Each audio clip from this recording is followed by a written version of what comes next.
Bonsoir, chers collègues. Nous sommes le lundi 12 avril 2021 pour notre séance ordinaire du mois. L'ensemble des élus sont présents. D'ailleurs, il faudra faire un petit calcul. Je pense que nous avons un très, très bon taux d'assiduité, de présence aux séances du Conseil. Presque tout le monde est... En fait, tout le monde est là presque tout le temps.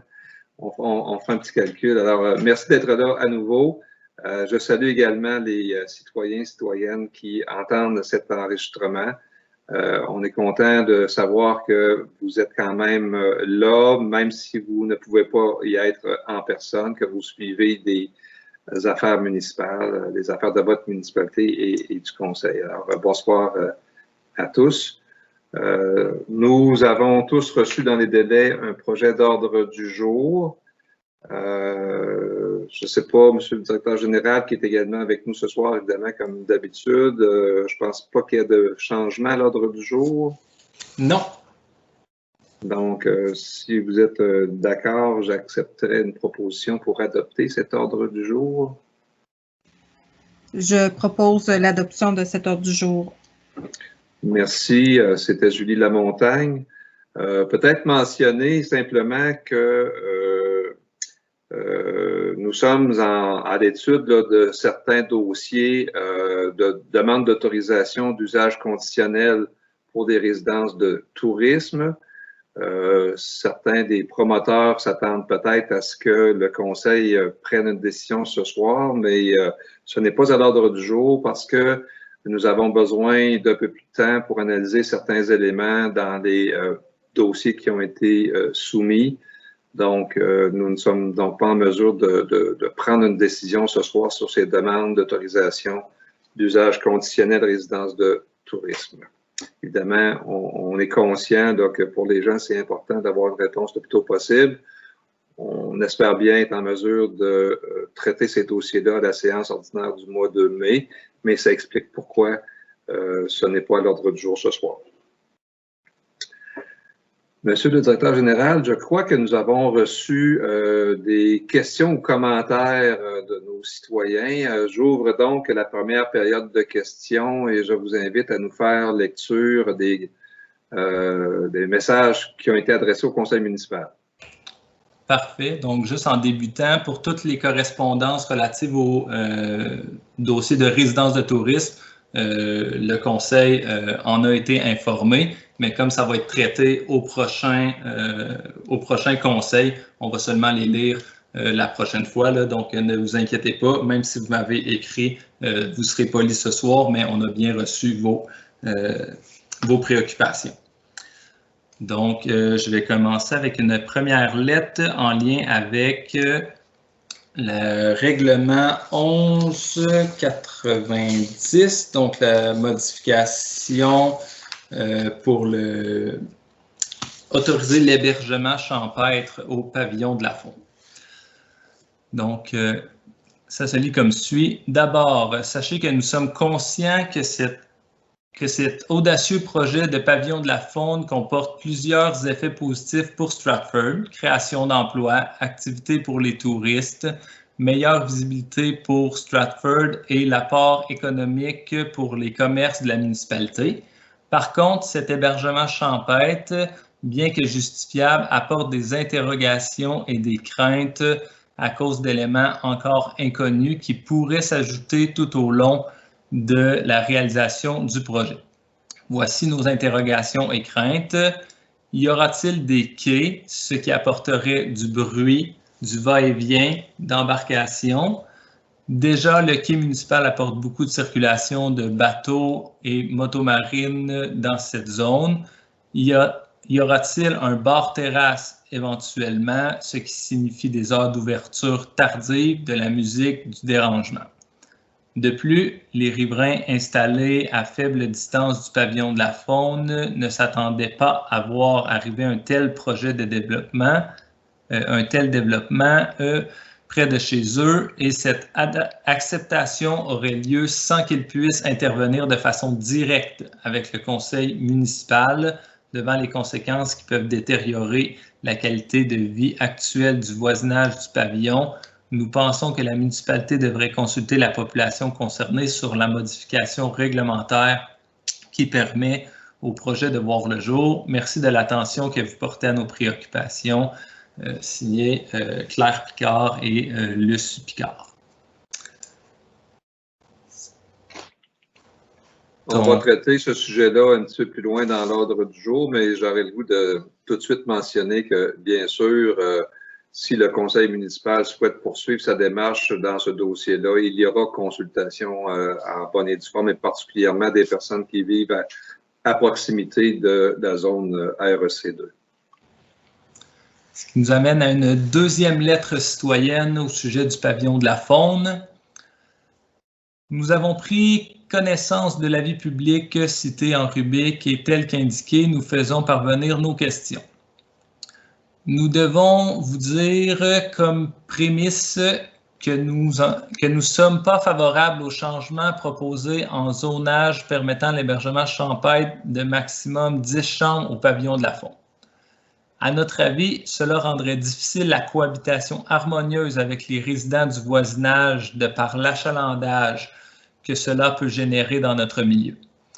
Accepter ce projet en faveur du pavillon de la faune serait au détriment des résidents, des restaurateurs et des gens qui louent des gîtes dans la municipalité.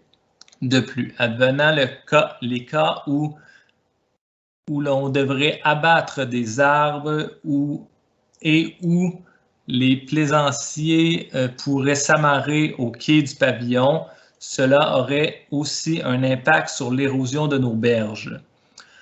Nous sommes voisins du pavillon de la faune et nous avons de fortes inquiétudes à savoir si ce projet d'auberge viendra perturber la quiétude que l'on retrouve sur le bord du lac Elmer. Le pavillon de la faune est entouré de résidences de villégiature tranquilles.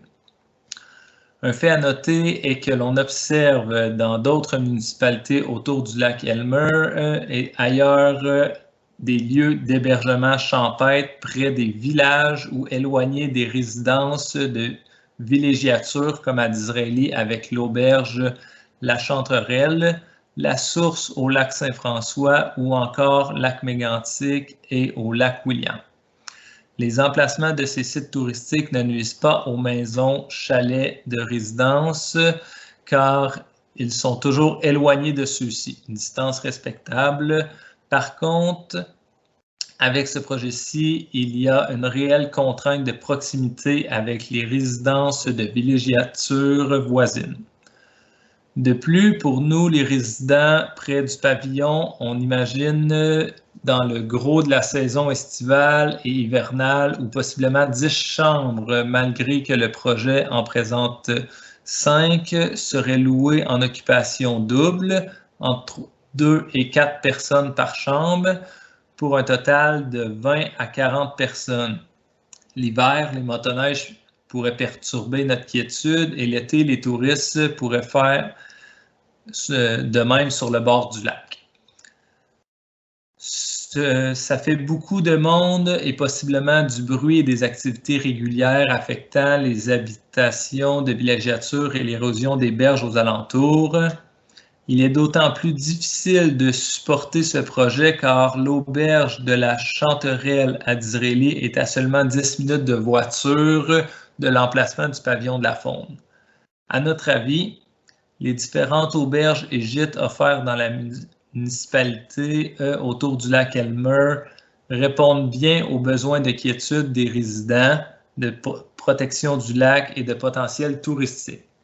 Ainsi, nos inquiétudes se tournent vers le danger potentiel de contamination de la nappe phréatique avec des installations sanitaires supplémentaires nécessaires pour héberger de 20 à 40 personnes. Déjà, les installations septiques pour le pavillon sont très sollicitées pour un achalandage qui va de beaucoup au-delà de ce que représentent les besoins courants d'une résidence. En ajouter d'autres sur un terrain, somme toute pas si grand que ça, amène des risques potentiels de contamination pour les puits des résidents à proximité. En bref, voici quelques questions pour le projet de règlement 1190. Première question. Quels sont les avantages pour la municipalité de modifier le règlement actuel? À noter que ce règlement a déjà été modifié en 1994 en faveur du pavillon pour changer le zonage de villégiature à récréationnel. Deuxième question, est-ce que la municipalité a évalué l'impact d'un potentiel changement de zonage sur la valeur des résidences voisines du pavillon? Un lieu paisible pour une résidence au bord de l'eau a certainement sa valeur. Troisième question, quel est l'impact de ne pas approuver ce projet sur notre municipalité? Quatrième question, est-ce qu'il y aura un permis octroyé pour la restauration intérieure et extérieure avec terrasse? Si oui, avez-vous évalué l'impact sur nos restaurants et services existants à Stratford? Cinquième question, est-ce qu'il y aura aussi un permis pour la vente de boissons alcoolisées?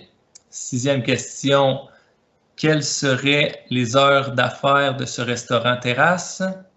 Septième question, et qu'en serait-il pour la quiétude des résidents à proximité d'un restaurant avec terrasse et boissons alcoolisées? Des résidents sont situés à très grande proximité du projet. Le bruit, particulièrement en soirée, est facilement perceptible sur le bord de l'eau et viendra certainement déranger le voisinage.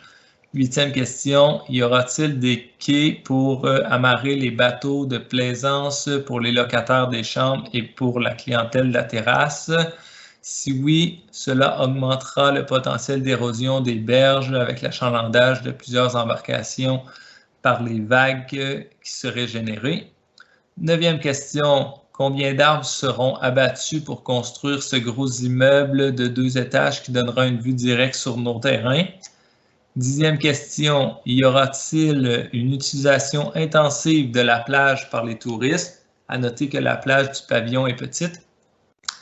Onzième question, est-ce que l'activité aquatique, jet ski, kayak, petite embarcation, pour les chambreurs sera permise? Si oui, ces activités auront un impact très négatif sur la quiétude au bord du lac pour le voisinage. Douzième question. Est-ce projet aura un impact sur la sédimentation du lac compte tenu de la coupe d'arbres pour faire place à l'ajout des structures d'habitation proposées? 13e question. Les besoins supplémentaires en eau potable et les installations septiques nécessaires pour répondre aux exigences de 20 à 40 personnes en surplus des installations du pavillon seraient-elles un danger pour la nappe phréatique pour les résidents aux alentours? Dernière question. Quelle est la superficie du terrain requis pour soutenir les installations septiques d'un pavillon qui reçoit plusieurs milliers de visiteurs sur une courte période et une auberge? Dans un autre ordre d'idée, pouvez-vous expliquer pourquoi, d'un côté, on propose de modifier le nombre de logements de 2 à 1 avec le règlement 1189 et de l'autre côté, on propose de permettre au pavillon de la faune l'hébergement pour un maximum de 10 chambres avec le règlement 1190? N'y a-t-il pas une certaine contradiction? Merci de répondre aux questionnements des résidents riverains inquiets pour l'environnement et qui s'opposent au changement de la réglementation 1190. Signé Jean-François Thibault, Alain Langlois, Chantal Hébert, André Brunel, Denise Gauthier, Marcel Latulippe, Huguette Leblond, Mario Labonté, Charles Couture et Serge Plante. Ce qui termine donc la deuxième lettre. Est-ce qu'il y avait des réactions? Je passe à la troisième lettre. Parfait. Donc, une lettre du Cercle des gens d'affaires concernant le même règlement pour l'hébergement au pavillon de la faune.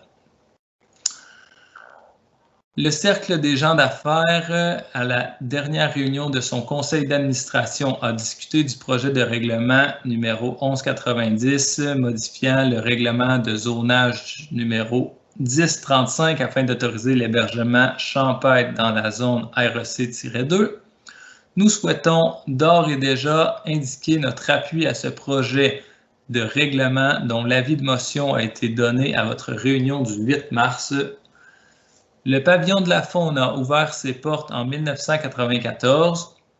Plus de 250 spécimens d'animaux s'y retrouvent et les sentiers d'exposition comptent une trentaine de diaporamas représentant en vitrine une collection d'une centaine d'animaux de l'Amérique du Nord représentés sur leur site naturel.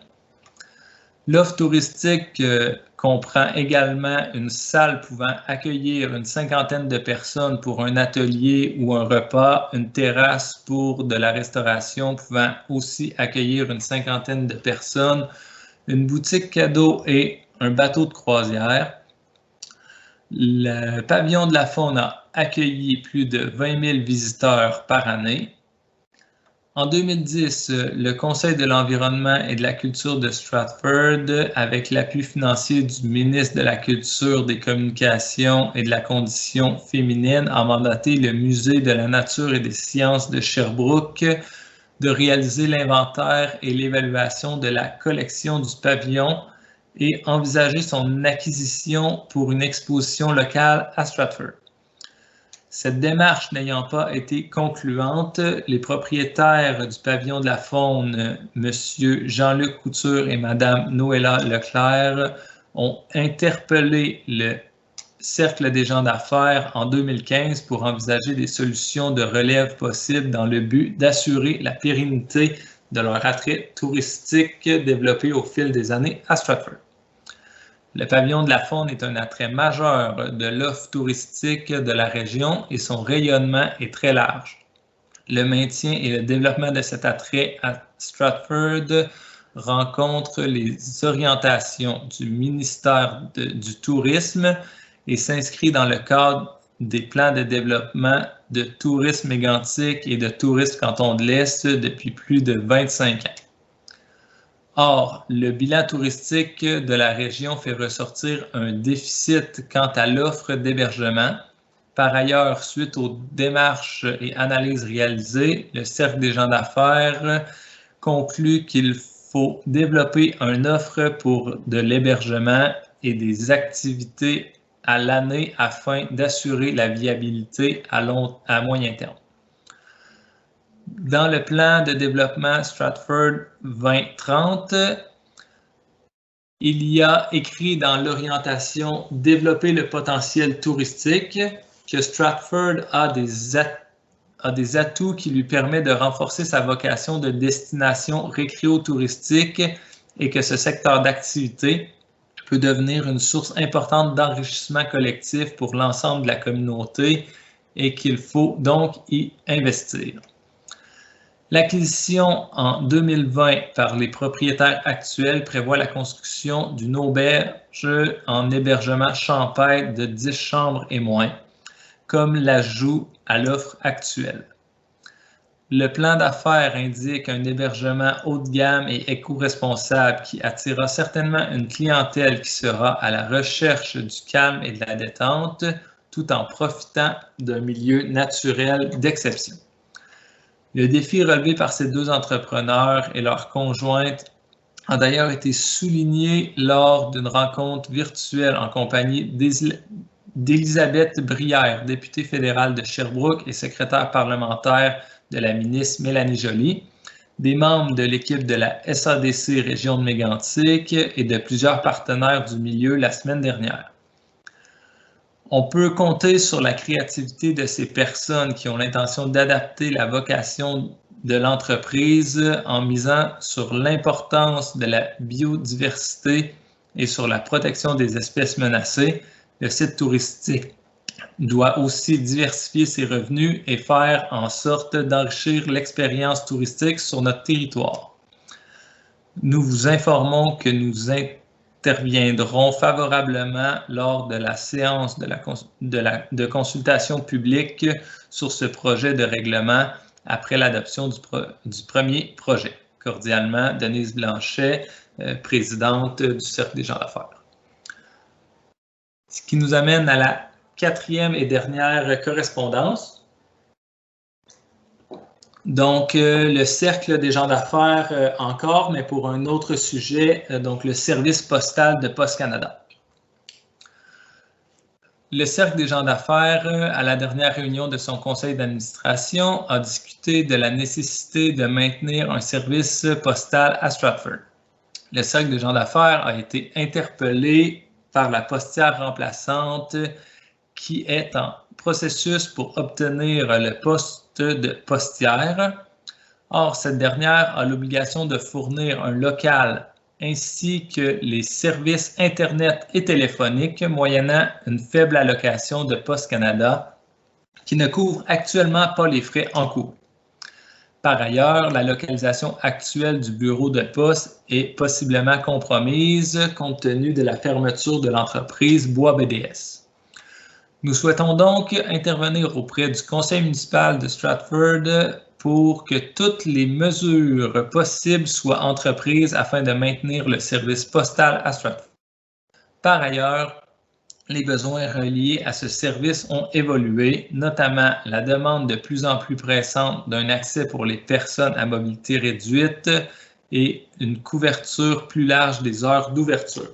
Le Cercle des gens d'affaires tient à rappeler l'importance de maintenir ce service de proximité qui contribue à la vie socio-économique de Stratford. Dans la foulée du plan de développement Stratford 2030, il y est écrit que la municipalité doit jouer un rôle actif en matière de développement économique et d'emploi et elle doit y consacrer des ressources. Enfin, la municipalité doit s'assurer en collaboration étroite avec les forces vives du milieu, entrepreneurs, professionnels, organismes de soutien, etc., que Stratford obtient sa juste part de l'aide disponible, financière ou autre, dans les programmes ou services gouvernementaux ou privés. En conséquence, nous croyons que la municipalité doit s'impliquer concrètement pour assurer le maintien du service postal en place, mais aussi, dans un deuxième temps, envisager des démarches conjointes pour augmenter les heures de service et d'ouverture. Selon l'estimation de la personne en place, l'utilisation des services postaux est grandissante et n'est pas seulement reliée à la pandémie. Nous sommes disponibles pour en discuter davantage et souhaitons vous manifester notre appui dans la recherche de solutions tangibles. Signé Denise Blanchet, présidente du Cercle des gens d'affaires. Merci, William. Les trois premières interventions portaient sur le projet de règlement 1190 dont nous allons discuter un peu plus loin lors de cette séance. La dernière intervention sur le bureau de poste, ce n'est pas un point à l'ordre du jour, mais comme vous le savez, on applique quand même avec souplesse là, le principe qui veut que la première période de questions soit consacrée à des sujets à l'ordre du jour. On aurait pu l'amener en deuxième période de questions, mais bon, compte tenu des circonstances aussi. On pourra simplement peut-être indiquer aux gens du cercle que nous allons reprendre cette discussion-là à une prochaine séance. Là. Je pense que les élus, on a besoin d'avoir des échanges entre nous là, sur comment on pourra répondre à cette deuxième intervention du cercle des gens d'affaires. Ça vous va? Ça ferait le tour pour la période des questions. Alors, si c'est le cas, on va avancer. Ça nous amènerait donc au point 1.3, adoption du procès-verbal, d'abord de la séance ordinaire du 8 mars et ensuite de la séance extraordinaire du 22 mars. Tous les membres du Conseil ont reçu les procès-verbaux. Vous en avez pris connaissance. Est-ce que ça vous apparaît conforme? Si oui, j'accueillerai une proposition pour adopter d'abord le procès-verbal du 8 mars. Richard Picard, je le propose. Merci, Richard. Est-ce que ça convient à tout le monde? Ça va? Excellent. Procès-verbal maintenant du 22 mars, une séance extraordinaire. Est-ce que j'ai quelqu'un pour en faire la proposition? Oui, Marc-Quentin, j'en fais la proposition. Merci beaucoup, Marc. Même question, collègues. Ça convient à tout le monde? Ça vous apparaissait conforme? Super. Ça nous amène à 1.4, présentation des dépenses récurrentes. Comme à chaque mois, vous avez reçu la liste. Est-ce qu'il y a des questions, des commentaires sur cette liste qui vous a été déposée pour information?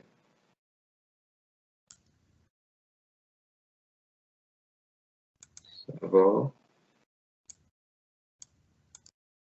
C'est des montants qu'on voit habituellement. Il y en a qui reviennent pratiquement à chaque mois. Il y en a qui reviennent heureusement pas à chaque mois. Je vois par exemple le coût de l'immatriculation de nos véhicules pour l'année 2021 à la Société d'assurance automobile du Québec pour un montant de 12 081 $. Alors, c'est un bon coût, là, mais je comprends que c'est pour l'année. Oui. Ça va pour les autres? Pas de questions, pas de commentaires? C'est bon, donc c'est déposé. Merci. Ça nous amène au point 1.5. Pour adoption, cette fois-là, c'est la liste des comptes à payer que vous avez reçus, que lorsque nous siégeons en public, nous mettons à la disposition des personnes présentes. Ce mois-ci, donc, des comptes à payer pour un total de 116 431 $, quand même un mois assez important. Je me tourne vers notre collègue Richard. Des commentaires là-dessus, Richard? Oui, on peut être quelques-uns. Au point 5,66, là, Raymond Chabot de Grande Thornton. Ça, c'est pour l'audit au 31 décembre là, qui va vous être communiqué un peu plus tard dans la réunion. Là, un montant de 10 347. La balance, transport ordurier, Gestera, c'est pas mal des choses qui se ressemblent. Il y a les services EXP là, pour les plans de vie de la rue des Cèdres et de la rue Elgin, là, en tout cas 17 000. Cette somme-là entrera probablement dans le budget des prêts. Là, hein, oui, c'est ça. C'est ce qu'on me fait signe. Là. Bon, voilà. En tout cas, un total de 116 431. Voilà. Et je propose donc d'accepter ces comptes-là. Richard Picard. Merci. C'est une proposition. Est-ce que j'ai des commentaires, des questions? Si vous me permettez peut-être juste attirer l'attention aussi sur le fait qu'il y a quand même un gros montant là, qui va pour la régie intermunicipale. Là, on a 4 versements par année de 35 525 $. Il y en a un qui passe ce mois-ci. On comprend que c'est prévu au budget et ça remplace évidemment les dépenses là, courantes qu'on avait les années précédentes pour les services d'incendie. C'est bon? Donc, c'est adopté. Merci beaucoup. Ça nous amène au point 1.6. C'est le dépôt de la situation financière au 31 mars 2021. C'est aussi des documents que tous les élus ont reçus. Est-ce qu'il y a des questions ou des commentaires? M. Picard, encore? Oui, commentaire très peu. Disons que nos prévisions de budget, là, bien, ça suit bien, ça va très bien. Les pourcentages, ça suit aussi. On peut même dire que l'hiver, on a eu un hiver plutôt facile, là, en tout cas qui a été coopérant pour nous autres. Là. Les dépenses sont moins élevées, je pense, que l'an dernier. Ça fait que ça augure bien. Voilà. Il y a peu à dire. William, est-ce que tu aurais de ton côté quelque chose à ajouter?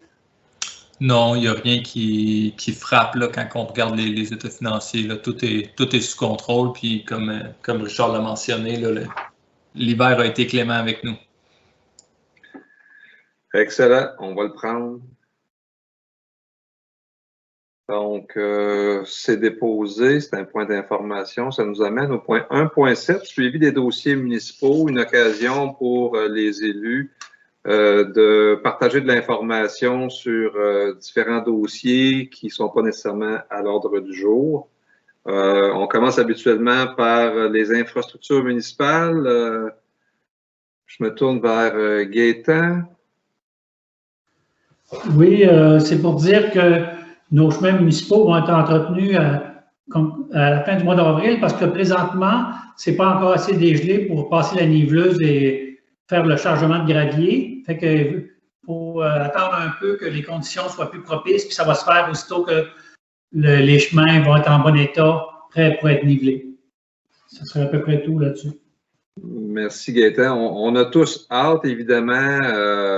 C'est très salissant pour les voitures, puis il y a des nids de poules, donc il faut vraiment ralentir si on ne veut pas briser quoi que ce soit. Donc, on invite tous les citoyens à la fois à la prudence et à la patience en vous disant que notre équipe de travaux publics font une inspection continue de l'état de nos chemins et interviennent aussi rapidement que possible là, pour les réparer dès qu'ils peuvent. Merci, Gaétan. Oui? Ça va? Un mot sur le parc du Lac-Elmer. Je me tourne vers Isabelle. Oui, au niveau du parc du Lac-Elmer, on se prépare à vivre à peu près une saison comme on a vécu l'été dernier. Donc, on est encore présentement dans la planification de la logistique là, de l'été. On est en recherche encore d'employés. Pour l'été, on a encore 2 postes à combler. Donc, les gens peuvent toujours appliquer sur les postes. Ensuite, on prépare notre AGA qui va avoir lieu le 29 avril. Il est encore possible de devenir membre de la Société de gestion du parc.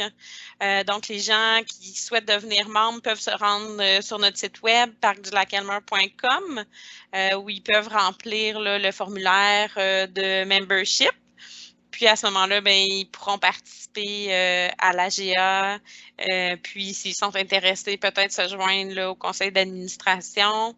Ils seront habilités à voter lors de l'AGA, les membres.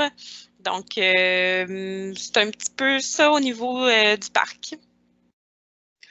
Merci Isabelle. Je profiterai de l'occasion peut-être simplement pour vous dire que, rappelez-vous, là, il n'y a pas si longtemps, on a voté une résolution pour retenir les services d'aménagement forestier de Wolfe pour faire des travaux d'amélioration, pour favoriser une croissance plus rapide puis une maturation plus rapide du couvert forestier au parc pour un montant d'autour de 20 000 et on avait souhaité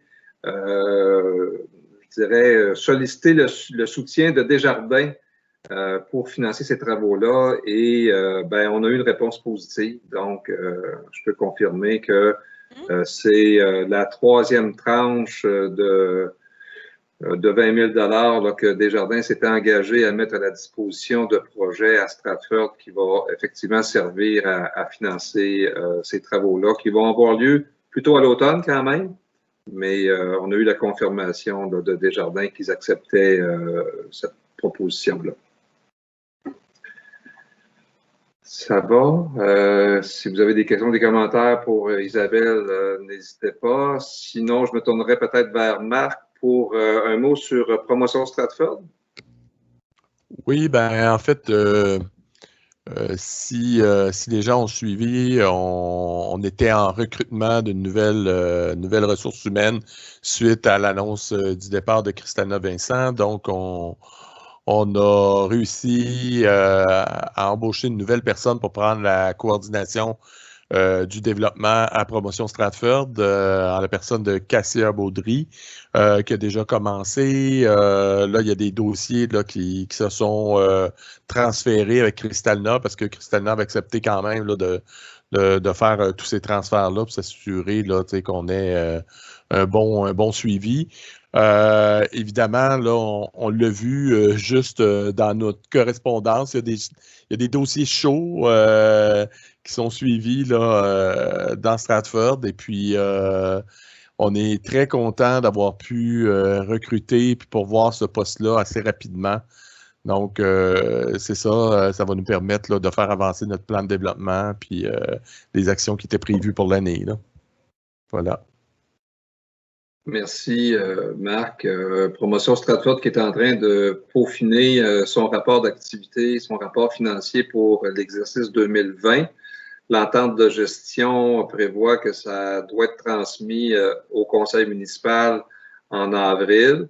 Donc, c'est en train de se faire et on est en train de planifier une rencontre du comité de suivi justement pour pouvoir recevoir ces rapports-là et discuter de l'année à venir là, au comité de suivi.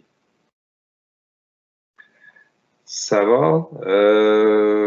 Après, mon Dieu, j'ai une copie papier, mais il faudrait que j'aille sur ma copie électronique pour... Oui, je voulais profiter dans ce secteur d'activité-là pour dire que on est un peu comme tout le monde. On a vu les annonces que le gouvernement a fait concernant Internet haute vitesse partout au Québec, dans tous les foyers. On a bien hâte d'avoir des nouvelles plus précises concernant la MRC du Granit. Là, selon ce qu'on en comprend, le gouvernement a pris des décisions, mais ne les a pas encore rendues publiques. Donc, évidemment, on va suivre ça de près. On se souvient de toute la saga dans laquelle on s'est quand même impliqué là, à propos d'une entreprise là, qui travaille surtout avec un système sans fil.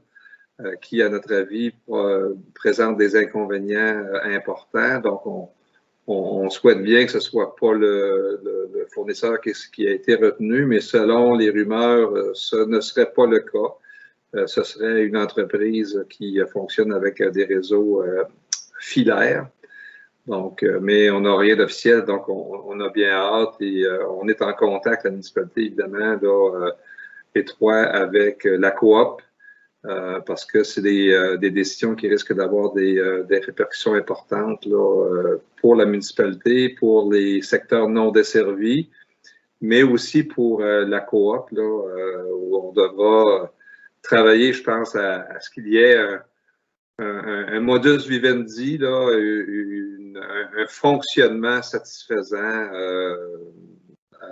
pour l'ensemble des personnes ou des parties prenantes là, concernées. Donc, un dossier chaud à suivre, qu'on a bien hâte d'avoir des confirmations, en principe au début du mois de mai. Dans la section vie communautaire, éducation, loisirs et culture, peut-être un mot concernant le marché des petits entrepreneurs, Isabelle? Oui, on revient cette année avec le marché des petits entrepreneurs dans le cadre de la grande journée des petits entrepreneurs qui se déroule le 5 juin. Le rassemblement, ça s'appelait un rassemblement, maintenant c'est un marché des petits entrepreneurs. Il est dans le fond parrainé par le Cercle des gens d'affaires de Stratford. Donc, on invite les enfants qui auraient un projet d'affaires, qui souhaitent se partir une petite entreprise, de réfléchir à leur projet avant le 5 juin, d'aller s'inscrire en ligne. Notre rassemblement devrait être en ligne à partir de la semaine prochaine, donc suivez-le sur nos réseaux sociaux. On va vous envoyer des petits rappels là, pour pouvoir aller enregistrer votre petite entreprise. Notre rassemblement cette année, exceptionnellement, on va le tenir au Parc du Lac-Elmer le 5 juin en après-midi. Puis la grande journée des petits entrepreneurs, c'est pour les petits entrepreneurs de 12 ans et moins. Super, donc on encourage vraiment les jeunes à participer. C'est une belle expérience certainement là, que de vivre ça, cette journée-là, puis réaliser le projet. On a eu dans les années précédentes là, vraiment des choses très originales et très intéressantes. On voit qu'il y a de la relève qui se prépare en entrepreneurship et on en est très, très, très content et on veut les soutenir. Alors, merci Isabelle pour cette belle activité. 5 juin au Parc du Lac-Elmer. Un mot peut-être aussi sur la bibliothèque, André? Oui, certainement. On s'est réunis la semaine passée, jeudi soir passé, puis Le comité est très actif, travaille très fort pour trouver toutes sortes d'idées. Et puis, le message que je veux lancer, c'est qu'on a besoin d'adresses courriel. On aimerait être capable de créer une infolette pour qu'on puisse vous annoncer les nouveautés ainsi que les activités qui sont à venir et annoncer aussi toutes les possibilités qu'on pourrait vous offrir là, pour la lecture, les romans, les magazines. On a plein de choses qu'on peut offrir. C'est tout disponible. Ça fait que je vous donne le numéro de téléphone de la bibliothèque si jamais vous voulez connaître les heures. Vous pouvez aussi appeler pour donner votre adresse courriel. Le numéro, c'est 418-443-2538. 418-443-2538.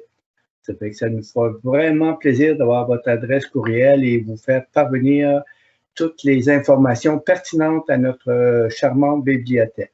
Merci. Merci André. C'est peut-être un message qu'on pourrait aussi inscrire sur la page Facebook là, de la municipalité, site Internet, tout ça, pour encourager les gens effectivement à établir un lien continu avec la bibliothèque municipale. Et l'ensemble des bibliothèques, parce qu'à travers la bibliothèque municipale, on a accès à des ressources bien plus larges que celles qui sont conservées dans le local, là, au centre communautaire. Là. La bibliothèque, maintenant, devient de plus en plus virtuelle et quelle belle période, je dirais, avec cette pandémie-là, que justement, se remettre à la lecture des livres et des magazines, etc. Merci, André. Ça fait plaisir. Est-ce que tu veux enchaîner avec un mot sur le CCE, sur le recrutement qui est en cours? Oui, tout à fait. Là, on sait que des organismes comme le CCE là, ou le CCU ou peu importe les organismes, il y a toujours des va-et-vient. Ça fait déjà 2 ans qu'on est en fonction. Il y a 3 postes qui se libèrent pour toutes sortes de raisons personnelles et des projets différents. Ça fait que présentement, on a 2 personnes qui semblent être très intéressées. N'importe qui veut vivre une belle expérience, acquérir des connaissances au niveau de l'environnement.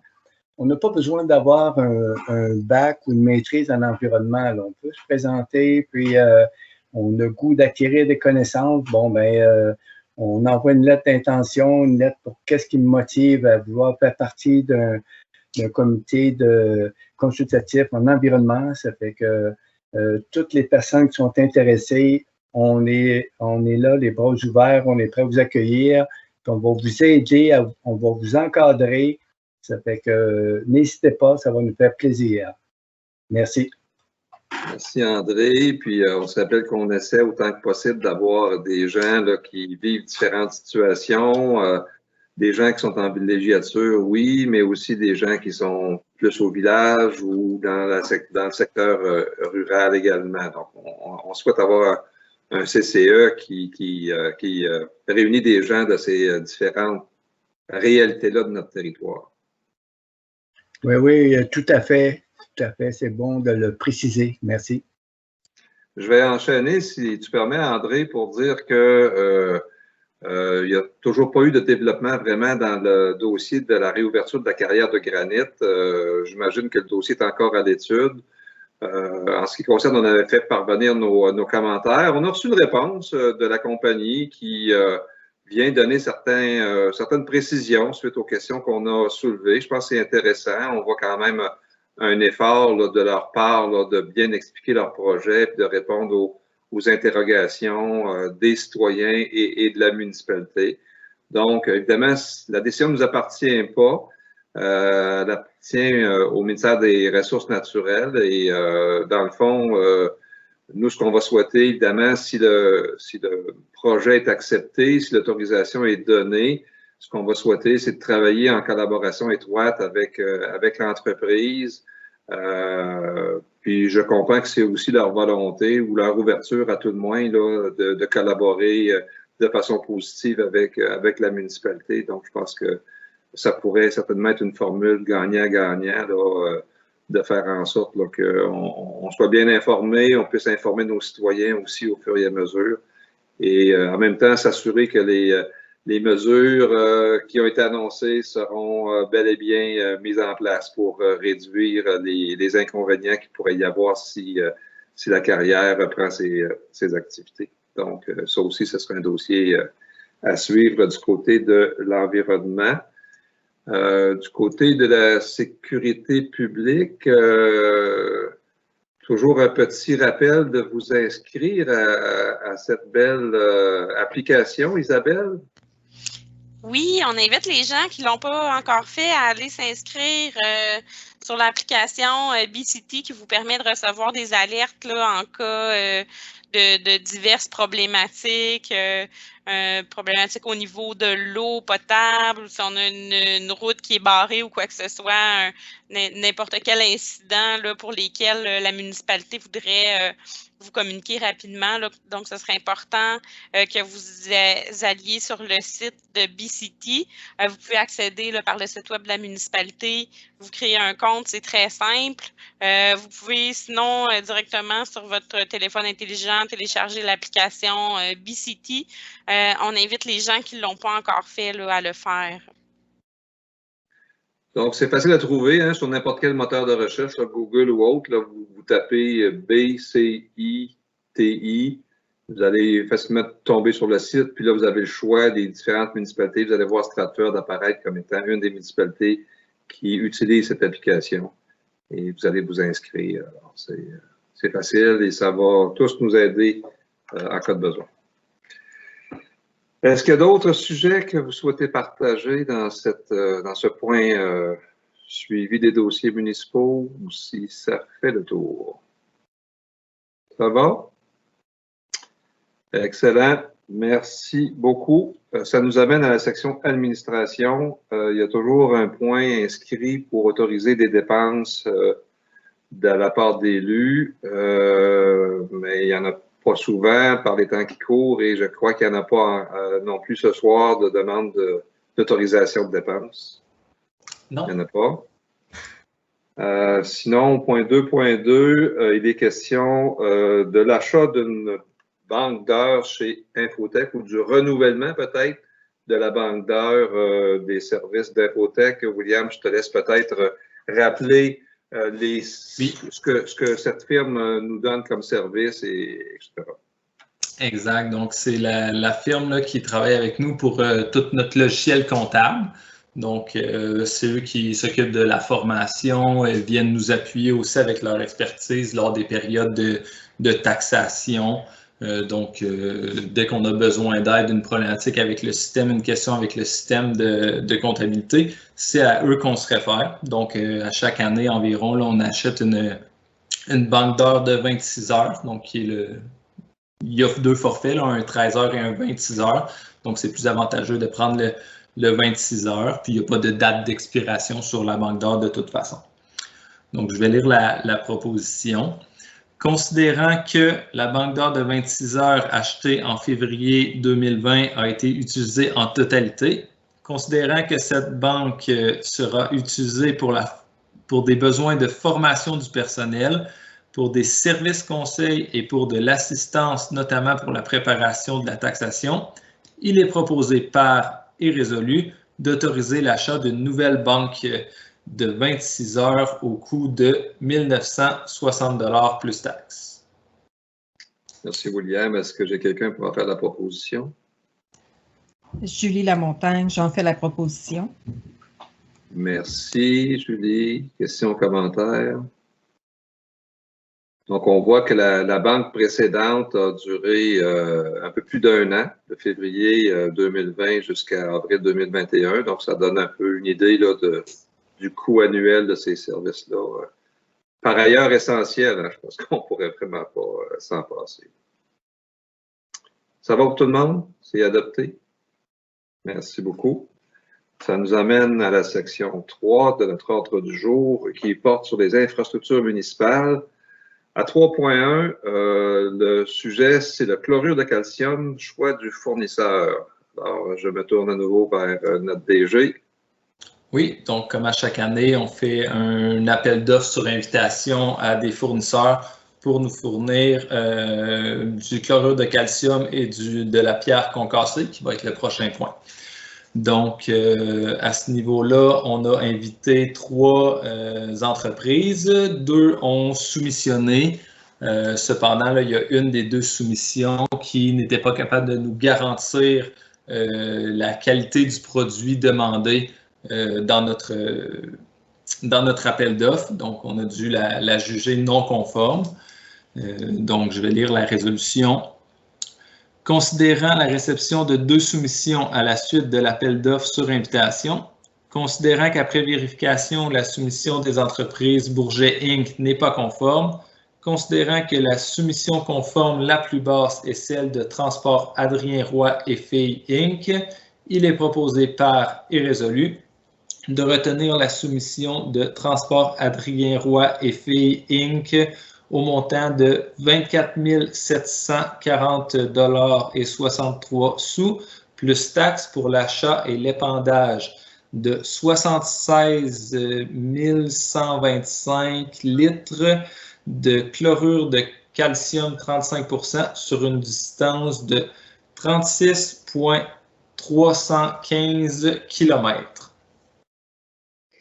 Merci. Est-ce que j'ai quelqu'un qui en fait la proposition? Gaétan Côté, j'en fais la proposition.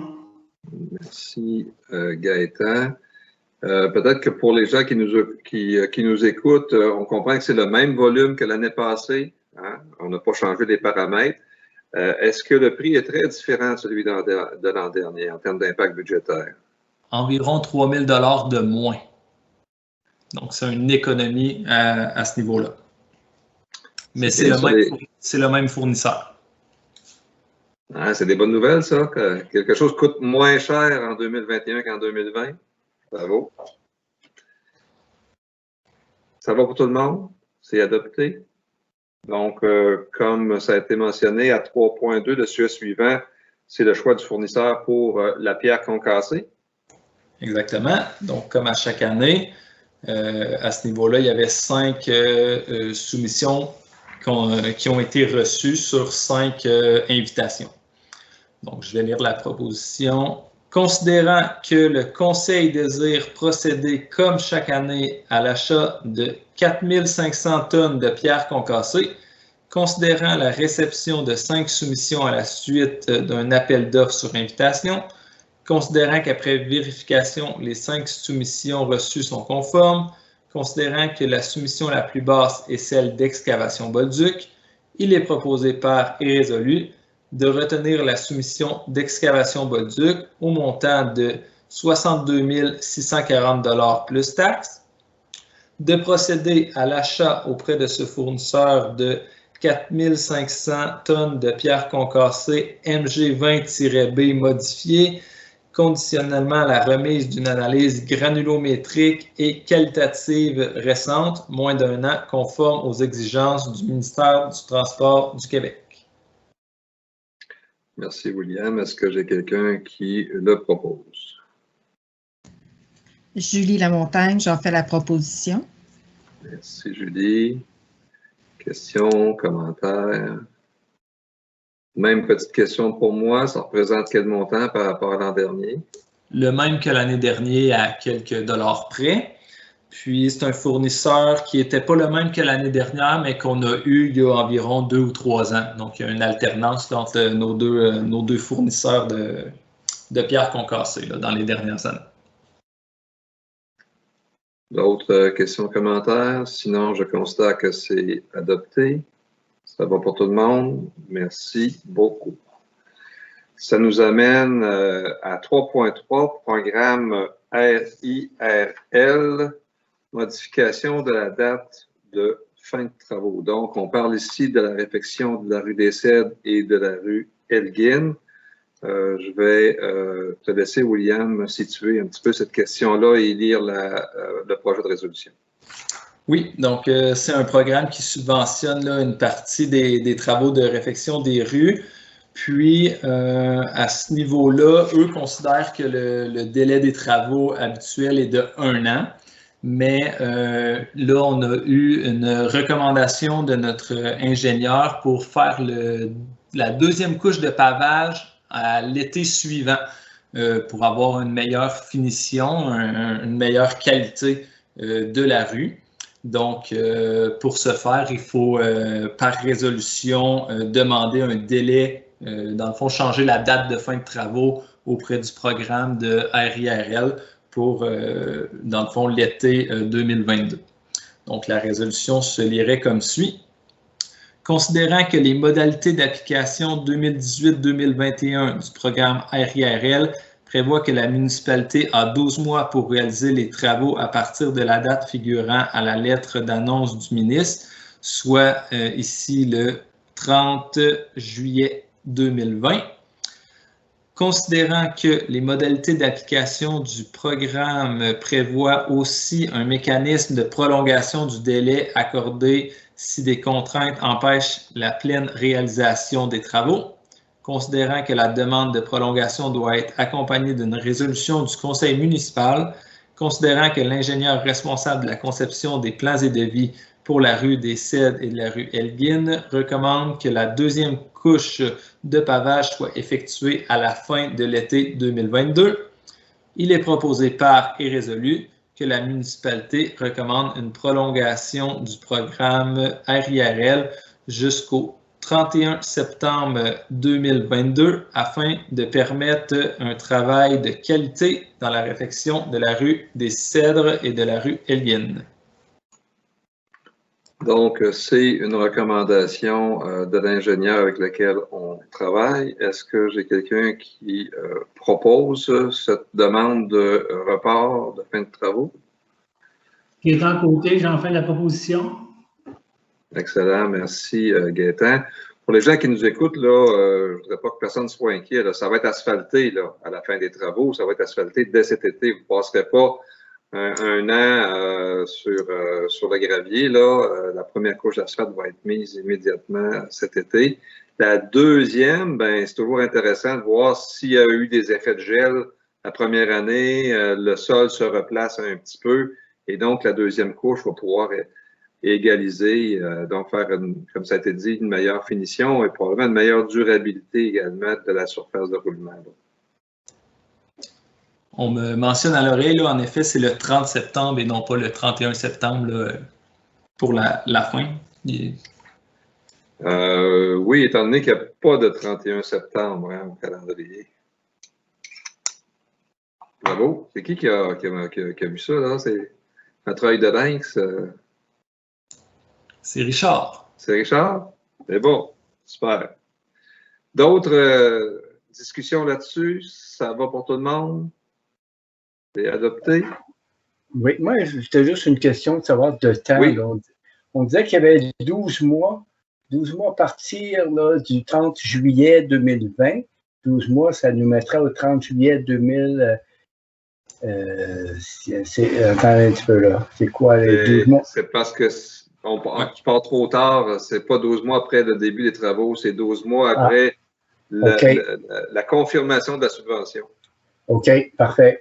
Ça répond à ma question, merci. Mais ça aurait été le fun si ça avait été comme ça, par exemple. C'est une excellente question. Ça ferait le tour pour la section 3. On a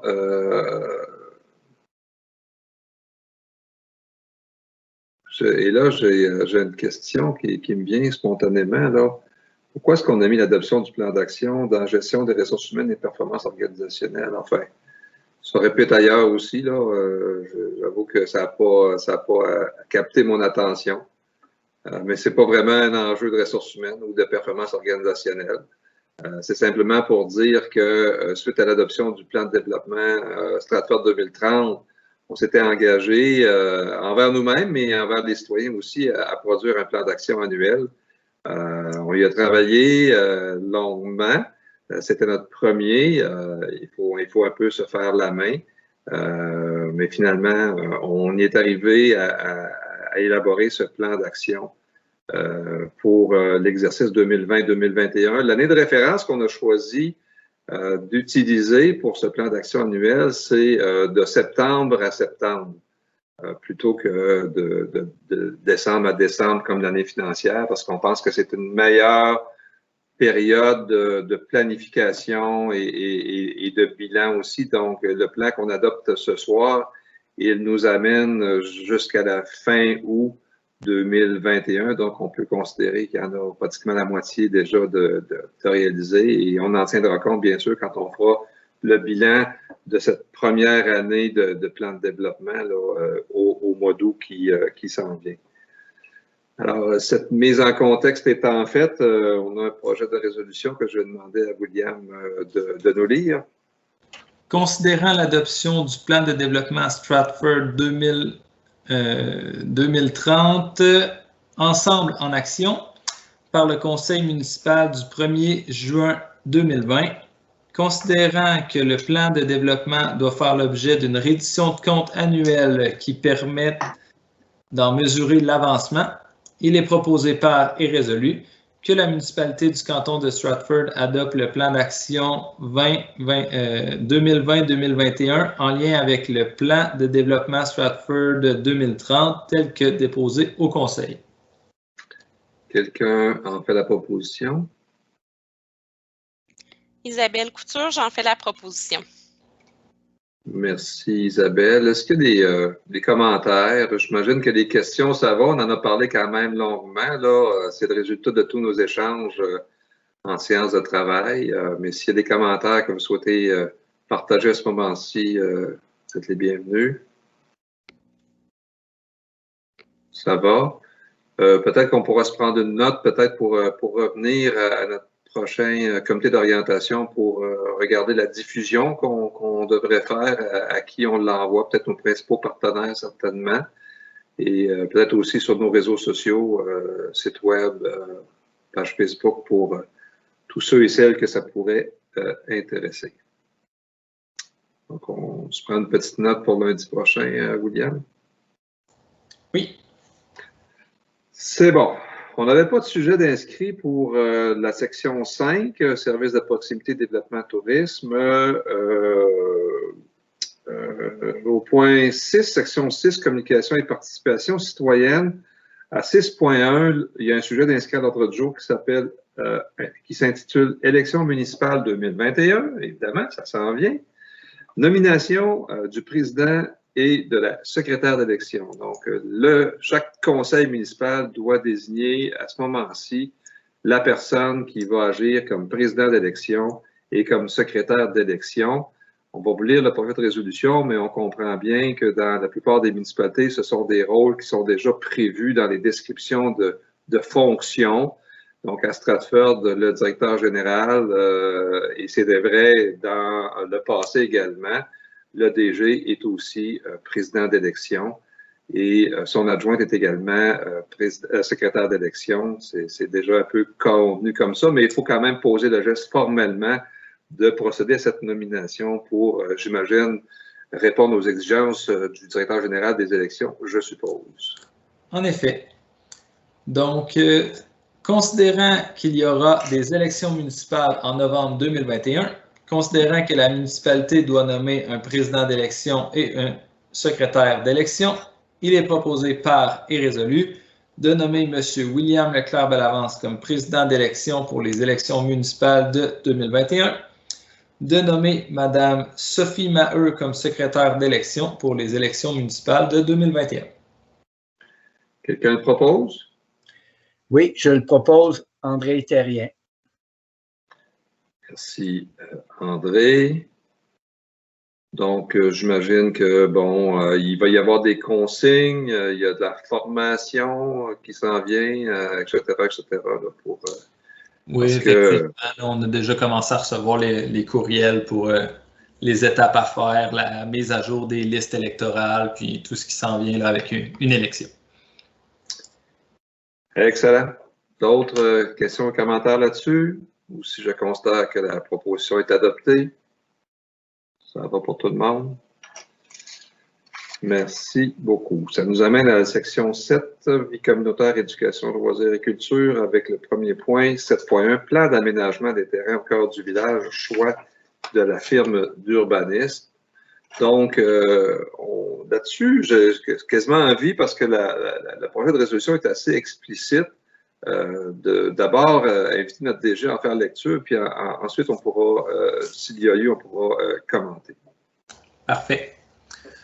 Considérant que le plan de développement Stratford 2030 Ensemble en action a comme objectif d'aménager au cœur du village un parc urbain 4 saisons, considérant que la municipalité se porte acquéreur d'un terrain non aménagé d'environ 2,9 hectares au cœur du village, considérant que l'aménagement de ce terrain aura un impact majeur et structurant pour le développement du cœur du village, considérant l'importance de faire le meilleur choix possible d'aménagement et de développement de ce terrain, et ce, avec la participation des citoyens et des citoyennes, considérant la nécessité que cette démarche bénéficie de l'accompagnement et de l'expertise de professionnels qualifiés, considérant que la transaction permettant à la municipalité d'acquérir ce terrain amènera un revenu net de 100 000 $, considérant la réception de 2 soumissions à la suite d'un appel d'offres sur invitation, considérant que la soumission déposée par la coopérative en aménagement et développement territorial Picbois permet de constater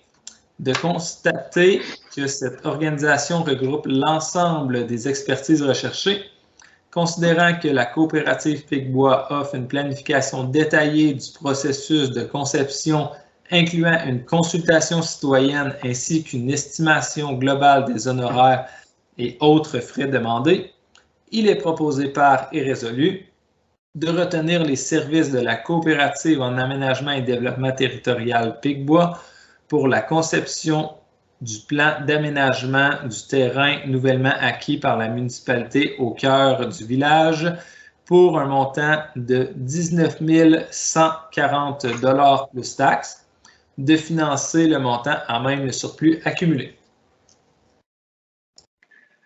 Est-ce que j'ai quelqu'un qui le propose? Oui, Richard Picard, j'en fais la proposition. Merci. Donc, les élus, vous avez tous reçu les 2 offres de services au complet. Vous en avez pris connaissance. En tout cas, vous avez tous reçu l'offre de Picbois. Vous en avez pris connaissance. Je pense que ça répond bien à nos attentes. Peut-être qu'on peut ajouter que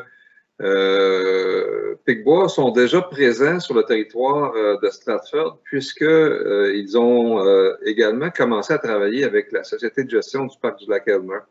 En fait, ils ont pris la relève là, peut-être de professionnels qui avaient commencé à travailler au parc. Là, et, bon, je pense que jusqu'à maintenant, en tout cas, vous êtes assez contents là, du soutien et de l'expertise qu'ils apportent également là, au parc du Lac-Elmer. Donc, ce n'est pas des parfaits inconnus comme tels. La résolution dit qu'on prend même les surplus accumulés parce que techniquement, c'est comme ça qu'il faut le faire maintenant, mais on comprend que ce montant-là peut facilement également être absorbé par les revenus qu'on va tirer de l'échange de terrain dès que ça va être complété.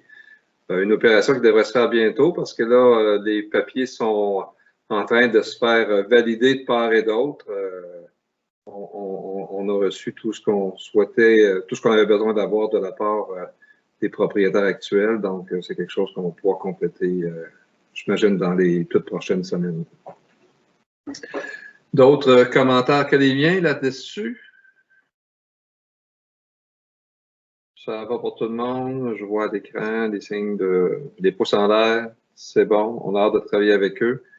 Peut-être indiquer qu'on va aussi faire une annonce prochainement là, de la mise en place d'un petit comité de travail.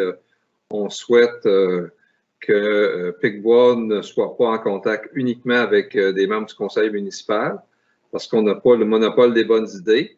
Mais on va inviter des citoyens, citoyennes à venir travailler avec nous sur ce dossier-là. On a commencé à dresser peut-être déjà une petite liste de personnes qu'on verrait bien participer à la réflexion sur l'aménagement de ce grand et potentiellement très intéressant terrain au cœur du village.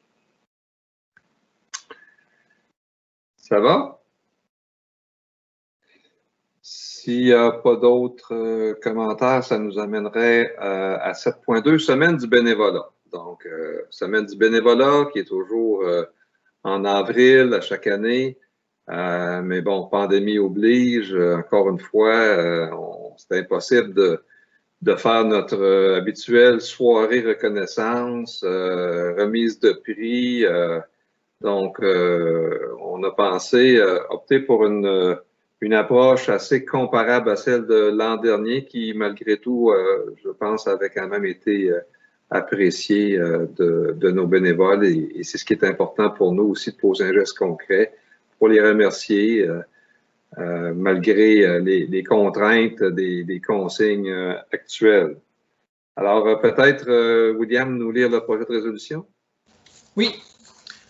Considérant que le contexte de la pandémie COVID-19, il est impossible de tenir la soirée hommage aux bénévoles de la municipalité et la remise des prix hommage Gilles Poulain.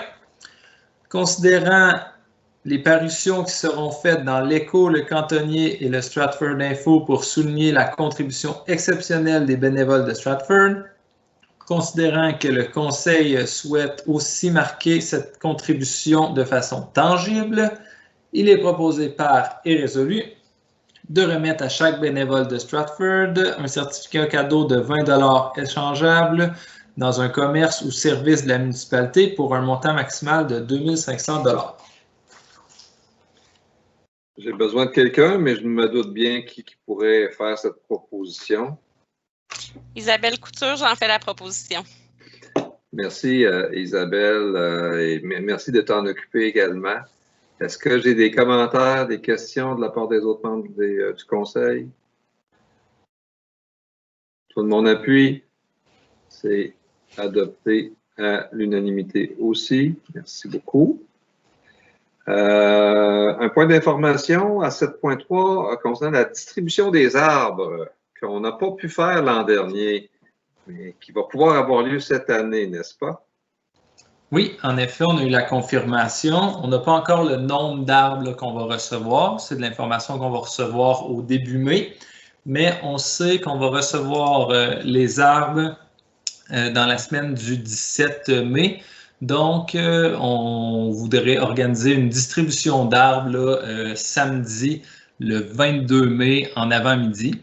Donc, le tout là, va vous être, on va vous informer là, de la procédure pour réserver vos arbres là, par le prochain Stratford Info, puis également sur les réseaux sociaux. Donc, c'est sûr que la quantité va influencer là, le processus. Mais c'est sûr là, que, comme les dernières années, il va y avoir des réservations à faire pour permettre là, au plus de citoyens de pouvoir s'en procurer. Merci, William. Là aussi, il y a des membres du Conseil qui s'impliquent dans cette activité-là. André, Julie aussi, hein, je crois, je ne vais pas oublier personne, là. Mais vous êtes quelques-uns à donner du temps pour ça. Puis, on a besoin de bénévoles, on en a eu à chaque année. Lors du dernier CCE, il y a 2 membres du comité consultatif en environnement qui ont levé la main pour offrir leur participation. En tout cas, pour la distribution le samedi. Le vendredi, c'était un peu compliqué pour les gens qui ont un emploi de jour, là, mais pour le samedi, je communiquerai les noms à William. Ça va? Donc, une bonne nouvelle qu'on puisse reprendre cette tradition de distribution des petits arbres. Ça nous amène à 7.4, programme SAE+, pour l'été 2021. Donc, ça, on commence à être habitué à chaque année de préparer ça déjà à ce moment-ci pour les enfants là, à l'été. Donc, là aussi, il y a une résolution à adopter pour renouveler notre adhésion au programme qui est coordonné par la MRC du Granit. Peut-être qu'on peut lire le projet de résolution, on en discutera au besoin par la suite. Oui, en effet, là, c'est une formalité. Donc, attendu que la MRC du Granit offre depuis l'été 2015 l'accréditation SAE+, aux municipalités se conformant à une majorité des critères de qualité et de sécurité d'un SAE+, élaboré en collaboration avec Granit Action.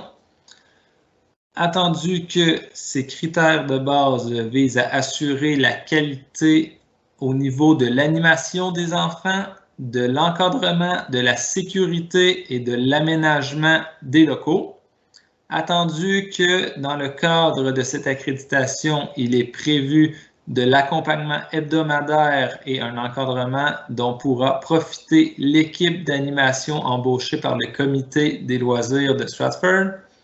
Attendu que le budget annuel du comité des loisirs absorbera les coûts liés à cette accréditation et à l'organisation du SAE+, il est proposé par et résolu que la municipalité du canton de Stratford adhère au programme SAE+, de la MRC du Granit, que les frais requis pour cette adhésion soient assumés le cas échéant à même le budget du comité des loisirs. Merci. Est-ce que j'ai quelqu'un pour en faire la proposition? Bien sûr, Richard Picard, je le propose. Merci, Richard. Pour les gens qui nous écoutent, on parle de combien à peu près là, pour adhérer au programme? Ah, c'est 1 1100 $, ça joue dans ça, c'est environ. OK. C'est bon. D'autres questions ou commentaires? On est tous très contents, je pense, d'avoir pu maintenir notre SAE l'été dernier. Plusieurs municipalités ont dû, pour différentes raisons, annuler. Je pense que c'est un service vraiment très, très important pour les familles et pour les enfants. Donc, tant mieux si on peut leur prendre en espérant que les contraintes seront peut-être un petit peu moins compliquées que l'an dernier, mais ça, il faudra le voir au fur et à mesure. C'est bon? Tout le monde est d'accord avec ça? Le dernier point dans cette section concerne l'adhésion de la municipalité au programme Fleurons du Québec. Alors, un beau défi qu'on se lance, tout le monde ensemble, mais particulièrement avec le soutien du comité d'embellissement, de s'inscrire dans le programme Fleurons du Québec. On peut peut-être lire le projet de résolution, puis au besoin, on pourra en parler ensuite. Considérant que le plan de développement Stratford 2030 Ensemble en action prévoit l'inscription de la municipalité au programme Fleurons du Québec, considérant la recommandation du comité d'embellissement de la municipalité de procéder à l'adhésion de la municipalité à ce programme dès 2021, il est proposé par et résolu que la municipalité du canton de Stratford adhère au programme Fleurons du Québec pour une période de 3 ans au coût de 812 $, de financer ce coût à même le surplus accumulé. Merci, William. Quelqu'un en fait la proposition? Oui, Julie Lamontagne, j'en fais la proposition. On n'est pas surpris que tu le proposes, Julie, parce que vous en avez parlé au comité d'embellissement. Hein? Tu as pu consulter les autres personnes pour savoir si on se lançait maintenant, parce que dans le plan, on n'avait pas mis de date. Là. Non, absolument. Mais effectivement, les gens sont très, très motivés. On est content d'adhérer à Fleurons du Québec. Oui, puis je pense que c'est aussi une occasion d'avoir du soutien, de l'accompagnement, des conseils, etc. Donc, c'est parti. On fera partie de la grande famille des Fleurons du Québec.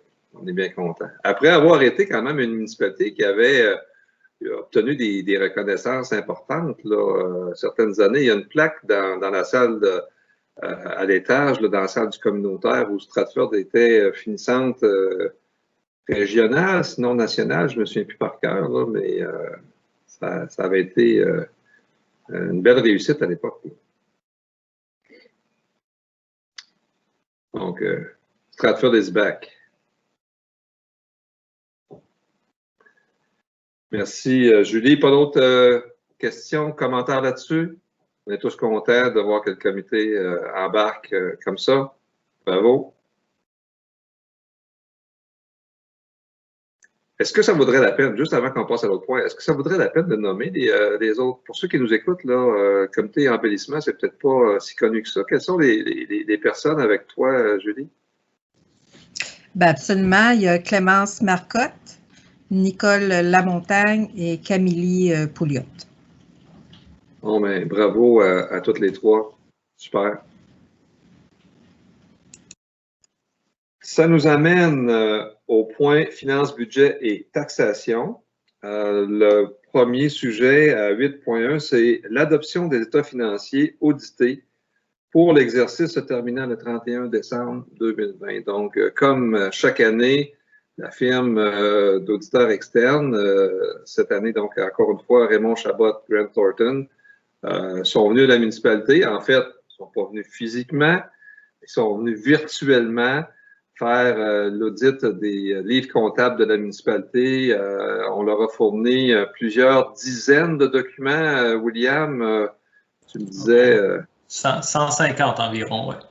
150 documents qu'ils ont demandés, qu'on leur a transmis, qu'ils ont épluchés pour faire leur travail de vérification comptable, comme on appelait autrefois, là, pour les gens qui s'en souviennent. Donc, on parle des vérificateurs comptables. Maintenant, on les appelle les auditeurs comptables, mais c'est le même exercice d'analyse de nos chiffres pour nous produire les états financiers audités. Je vais passer la parole à Richard qui pourra peut-être résumer quelques éléments de ces états financiers pour 2020. Mais en disant tout de suite, parce que pour les gens qui nous écoutent, c'est peut-être un peu difficile, vous n'avez pas le document entre les mains, sachez d'emblée que nous allons préparer un article qu'on va mettre dans le prochain Stratford d'Info pour vous donner peut-être plus facilement accès à ces indications-là que nous a donné notre auditeur externe. Vas-y, Richard. Oui, bon, voilà une belle année 2020. Je vais y aller là, par point, là, ça va être très rapide. Écoutez, là, vous allez avoir le compte-rendu officiel dans vous pourrez le consulter facilement. Puis pour toute question, ben, vous êtes invités à nous les acheminer, là, on y répondra. Les revenus 2020, 2 440 000. Les dépenses, 2 262 000. Donc, un surplus de 177 000. Ce qu'on peut dire de ce surplus-là, c'est que principalement, c'est dû aux droits de mutation là, qui ont été 120 000 et quelques là, plus élevés que prévu. Là. Puis il y a certains points de dépenses aussi qui ont été plus élevés un peu ou plus bas un peu, mais en tout cas, on en vient à cela. Fait que ça nous laisse là, un excédent de fonctionnement là, accumulé, non affecté, ça veut dire qu'il peut servir à quoi que ce soit, là, de 778 000. Puis, il y a d'autres réserves dans ça aussi, excédent affecté, là, 121 000 là, pour aqueduc, bout septique, etc. Regarde, j'y vais très brièvement, là, puis on a le fonds de roulement qui est disponible aussi, 50 000. Fait que nous sommes en très bonne situation financière. Bravo à toute l'équipe de l'administration, puis à nous autres aussi. Voilà, Denis, je te laisse compléter pour au niveau de la communication de ces chiffres-là à nos citoyens. Voilà.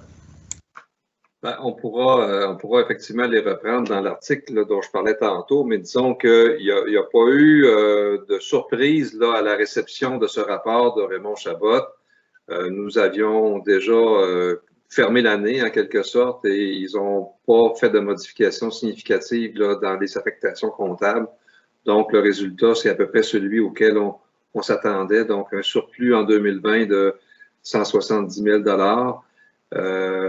mais principalement dû au nombre important de transactions sur le territoire, comme ailleurs aussi. Je parle avec des collègues d'autres municipalités et c'est la folie furieuse, là, les ventes, achats de maisons. Et les prix sont à la hausse, donc ça veut dire que à chaque fois, les droits de mutation, ça c'est basé sur le prix de vente, donc ça vient gonfler les revenus. C'est pas des choses qu'on peut prévoir facilement.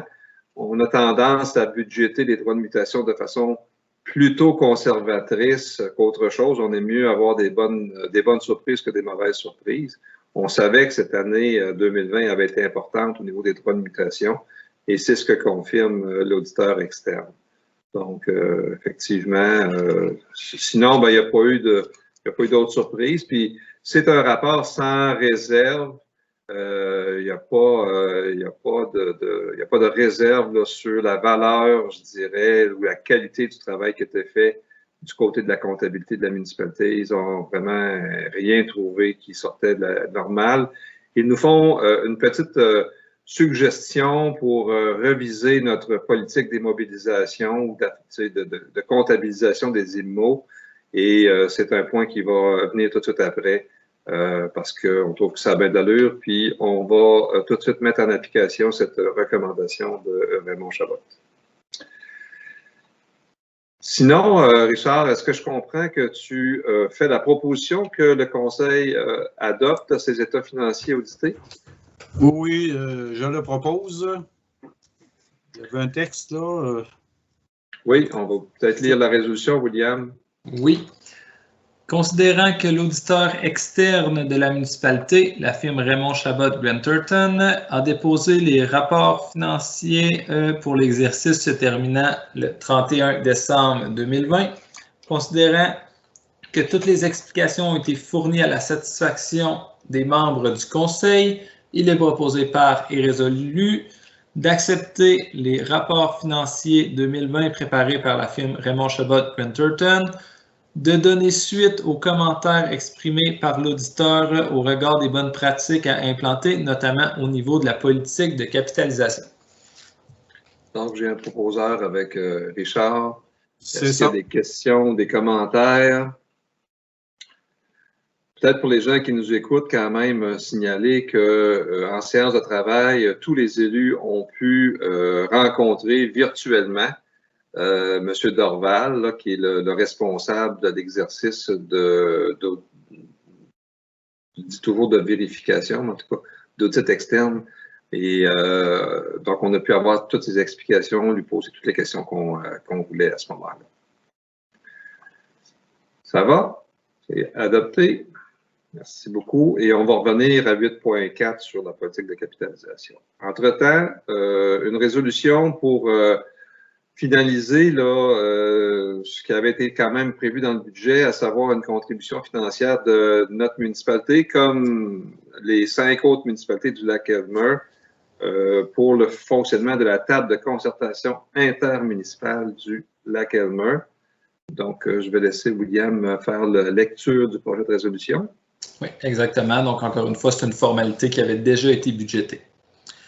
Considérant la volonté du Conseil à vouloir collaborer avec les autres municipalités riveraines du Lac-Elmer, considérant l'importance d'avoir des actions concertées, notamment pour la protection du lac, considérant que le frais annuel est prévu au budget, il est proposé par et résolu de verser une somme de 2 500 $ à la ville de Disraeli comme frais d'adhésion annuel à la table de concertation intermunicipale du Lac-Elmer.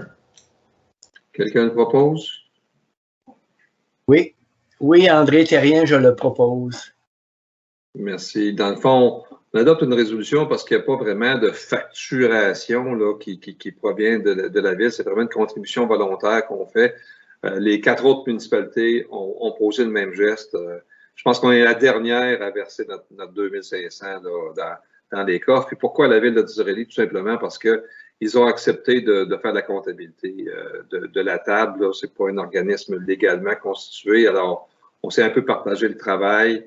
Le secrétariat est assumé par Disraeli Paroisse, la comptabilité par Disraeli-Ville et la présidence par Stratford. Et il y aura, évidemment, là, il pourrait y avoir une rotation, là, mais actuellement, c'est comme ça qu'on se partage le travail.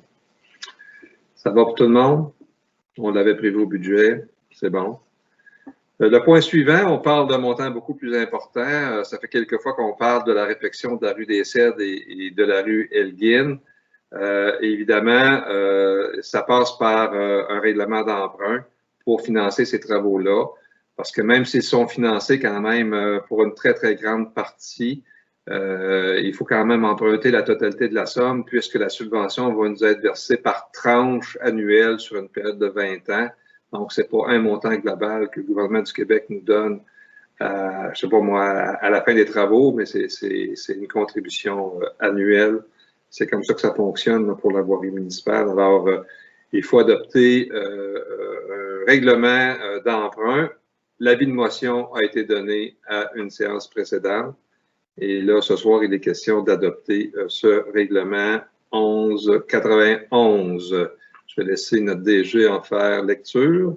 Oui, donc attendu que l'avis de motion en vue de l'adoption du règlement numéro 1191 décrétant une dépense de 1 798 000 et un emprunt de 1 798 000 pour la réfection de la rue des Cèdres et de la rue Elmer a été déposé à la séance extraordinaire du 22 mars 2021.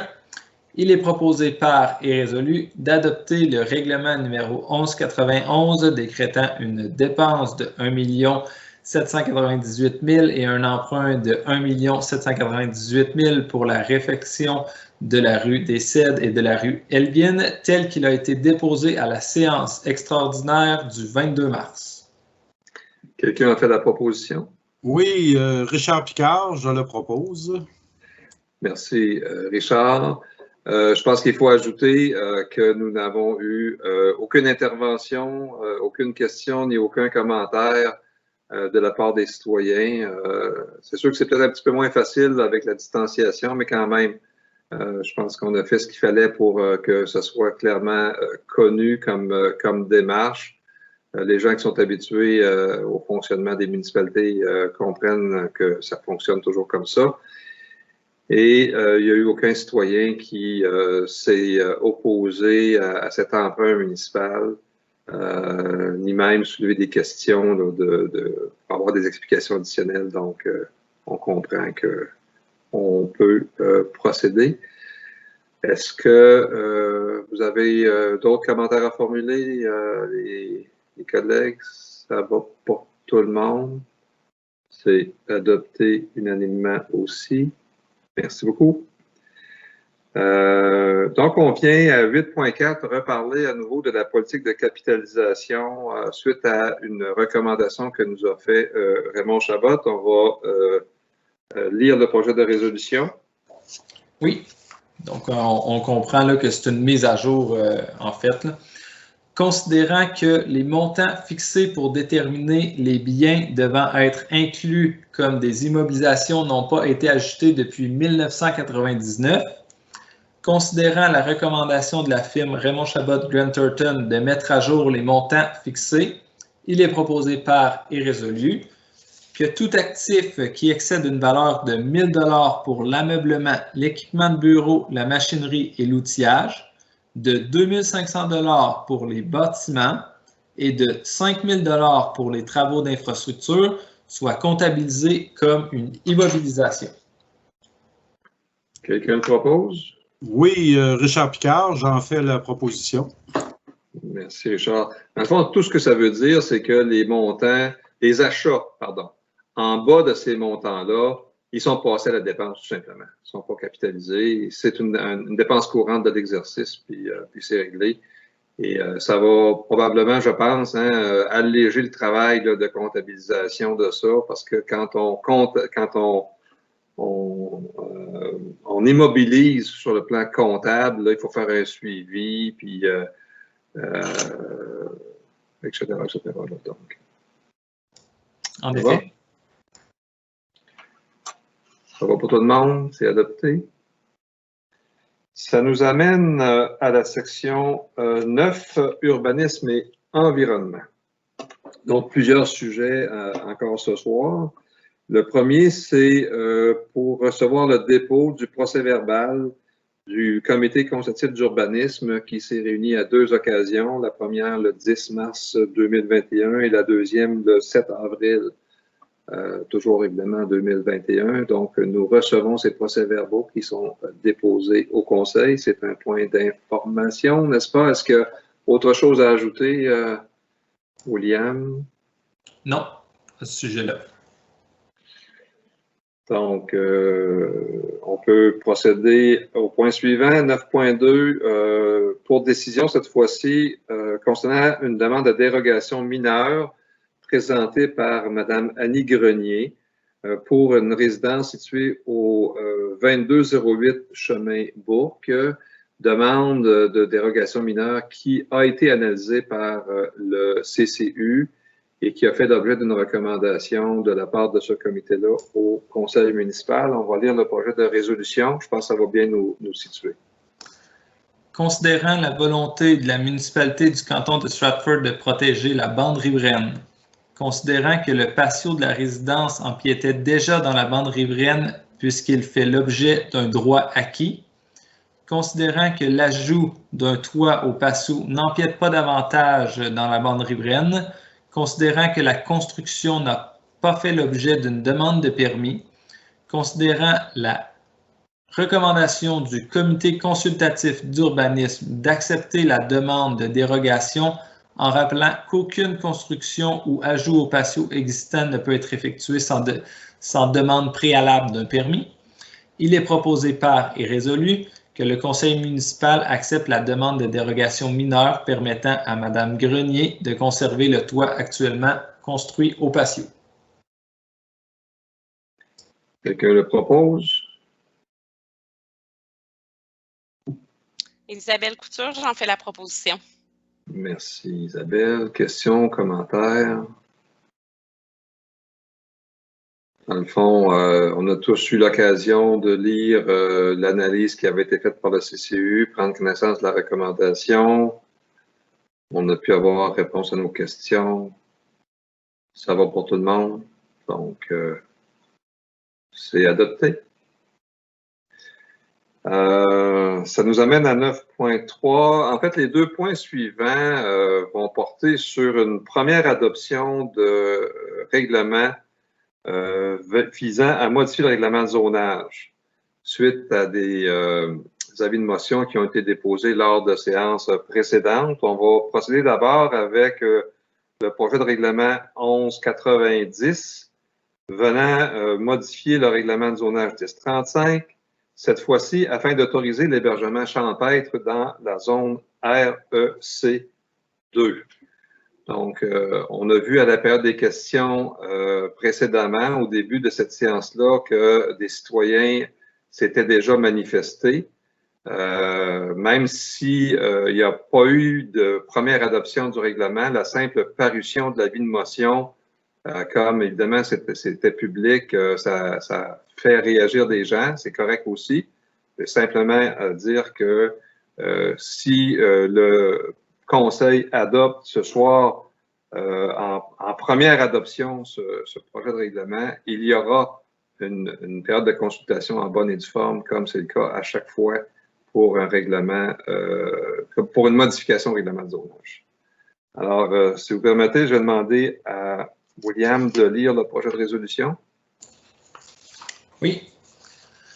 Attendu que le Conseil de la municipalité de Stratford a adopté et fait approuver par ses électeurs le règlement de zonage numéro 1035 qui est entré en vigueur le 18 septembre 2009, attendu que le Conseil souhaite autoriser l'hébergement champêtre dans la zone REC-2, attendu que cette intention nécessite une modification au règlement de zonage, attendu que l'avis de motion a été déposé à la séance ordinaire du 8 mars 2021, il est proposé par et résolu d'adopter le règlement numéro 1190 modifiant le règlement de zonage numéro 1035 afin d'autoriser l'hébergement champêtre dans la zone REC-2 tel qu'il a été déposé à la séance ordinaire du 8 mars. Merci, William. Est-ce que j'ai quelqu'un pour en faire la proposition? Oui, j'en fais la proposition, André Terrien. Merci, André. Questions, commentaires? Richard? Oui, moi, je dois signifier mon avis que je suis contre ce règlement-là. Je pense parce que la quiétude à proximité de ce développement-là, ben, c'est en risque. Et puis aussi au niveau de la circulation sur le lac, ça peut engendrer beaucoup de circulation, puis des problèmes. Déjà que le Grand Quai est proche. Alors voilà, je ne peux appuyer cette modification de règlement. Merci. Richard. Marc? Oui, ben en fait, je souhaite signifier mon abstention par rapport à ce dossier-là. En fait, comme j'ai une relation professionnelle là, en tant que directeur général de la SADC avec l'entreprise en question, je préfère ne pas me positionner compte tenu que j'ai des informations privilégiées là, autour là, du dossier. Excellent. Merci, Marc. Autre intervention? Questions, commentaires?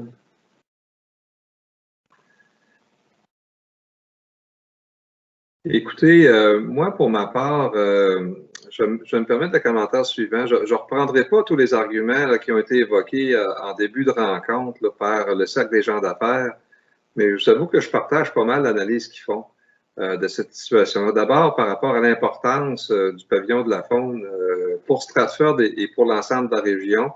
On n'a pas tant d'attrait touristique que ça. C'en est un qui est très important, qu'on a failli perdre après avoir traversé des heures vraiment de gloire. Là, on me disait qu'il y a eu des années où il y a eu 20 000 personnes qui venaient au pavillon de la faune. Et Marc me dit peut-être encore plus que ça.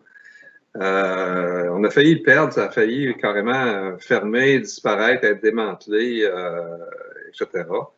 Moi, je suis très heureux qu'il y ait eu des repreneurs. Je comprends que ces gens-là ont besoin de diversifier leurs sources de revenus pour assurer la pérennité de leur installation. Je comprends les inquiétudes, puis je pense que le promoteur devra répondre à plusieurs des questions qui ont été soulevées par les interventions et également par notre collègue Richard. On verra si les réponses sont au rendez-vous, si elles sont satisfaisantes.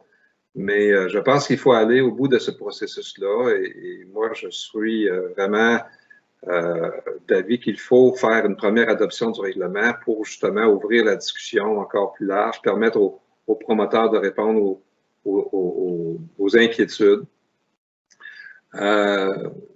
J'ajoute aussi que, peut-être contrairement à ce que certains ont mentionné, puis on pourra faire ce débat-là aussi, là, la pénurie d'hébergement touristique, c'est un phénomène qui est décrié, qui est connu, qui est nommé depuis longtemps. C'est même une des priorités pour le développement de la MRC du Granit là, que d'augmenter l'offre de services en hébergement touristique parce que si vous voulez passer une nuit à quelque part, là, c'est vraiment pas facile. Là. Il y a une offre de service à Lac-Mégantic qui va être augmentée avec l'ouverture de l'hôtel, du nouvel hôtel qui s'est construit.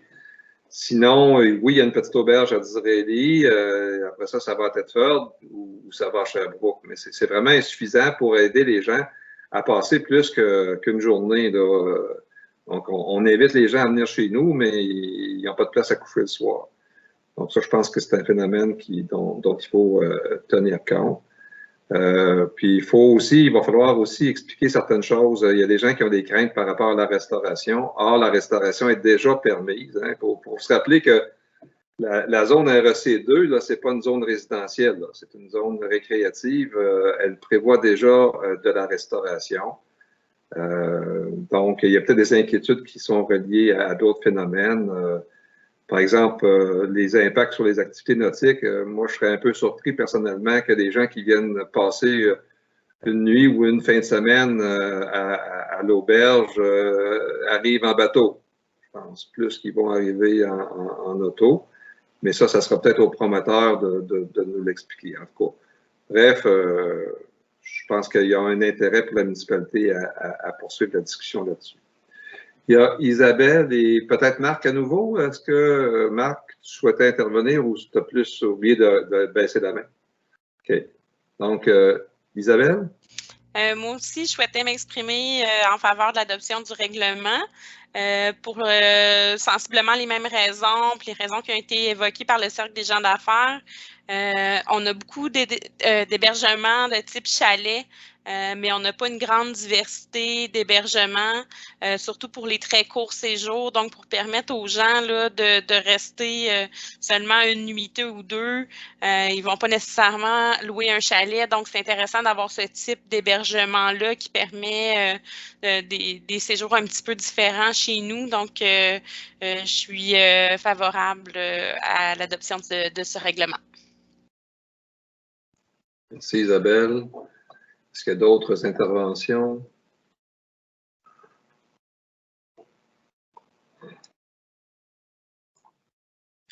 Ça va à ce moment-ci? Pas d'autres interventions?